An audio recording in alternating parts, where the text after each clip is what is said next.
Sebelum ni sebenarnya sebelum kami buka restoran, kami berniaga kat Bazar Ramadan dulu. 2 tahun.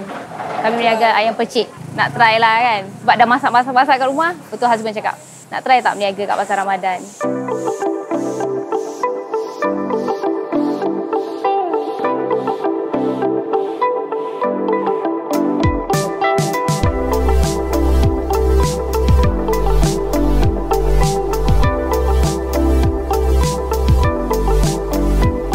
Bancuhkan dulu tempoyak yang telah dikisar tadi. Okey. Terus sekarang kita masukkan dalam kuali. Okey. Okey.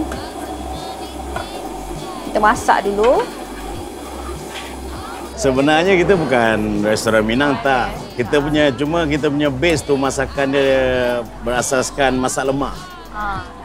Sebab kita macam saya keturunan memang Minang. So kita memang banyak makan masak lemak. So kita pelbagai kan. Sebenarnya kita kena tengok kalau dia cair macam ni. Kalau kita nak pekat, kita kena tambah tempoyak lagi lah. Just kita letak je tempoyak dalam tu. Okay. Saya rasa bahan ni macam kurang sikit. Kita tambahkan tempoyak. Kalau untuk pedas tu kita kena ikutlah. Ada yang nak pedas, kita lebihkan cili lah. Okey. Sekarang tunggu dia masak cili. Tambah sedikit air. Sekarang kita masuk bahan perasa lah. Serbuk kunyit, garam, gula dan sedikit perasa. Okey. Saya belajar masak daripada mak husband lah, mak mertua. Orang Minang kan masak banyak kan. Macam tu. Bila saya masuk dalam family dia, saya orang Pahang ni makan menu tak banyak macam dia. Dia tak banyak lauk. Tak banyak lauk. Kita makan banyak lauk. Tapi bila saya masuk family dia, saya tengok satu hari menu dia dalam 5-6 macam tu kan. Saya kata, wah ni boleh buka restoran ni.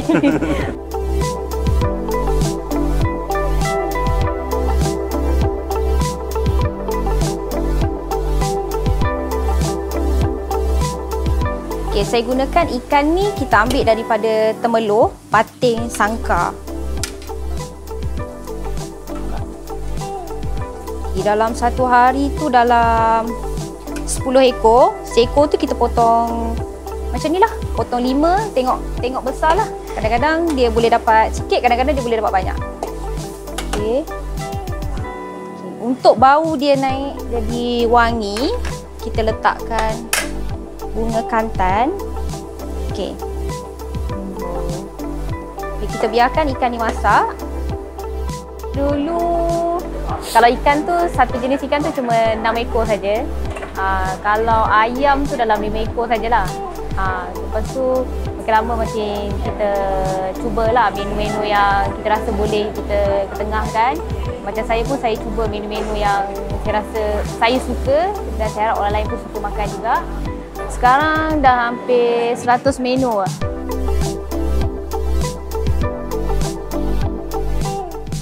Dia sebenarnya tak boleh masak terlalu lama sebab ikan dia lembut. Dah cukup rasa. Okey.